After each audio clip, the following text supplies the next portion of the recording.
But just going back to the benefits of the cold, another really important one I think for people is it starts to balance out our hormones.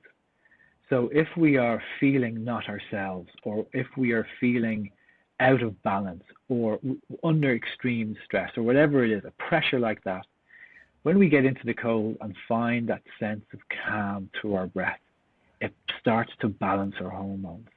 And it brings us back to homeostasis, this balance. As you were saying earlier, this move from being maybe a little bit too acidic to being more alkaline, away from being a little bit out of balance to being more in balance. So if, for example, somebody's, without getting too kind of technical, but if their hormones are too high or too low, the cold brings us back to this homeostasis. And that's really, the body's craving this the whole time. So that's why I think for people, people with inflammation problems, it's great. Even it's shown, there's great research out of Cambridge University showing that it could protect us from dementia. There's so much we are learning about the cold.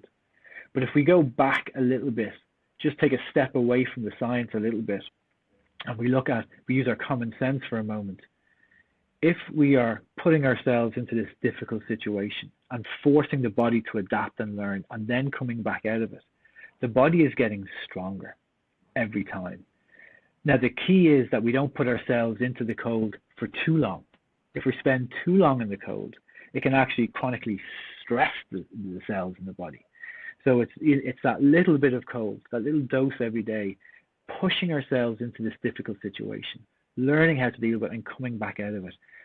So that then brings us back to the science, which we can see then that when the body is put into this a little bit of hormetic stress, this little bit of stress that's good for us, and then we come back out of it, the body learns and is preparing for the next time.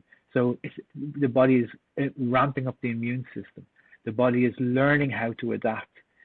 And what I love about it is the science now shows us as well that there's this part of the equation that's going on where the brown fat in our body, the body, the little engines, the mitochondria in the body, they are starting to ramp up and generate heat and to generate energy.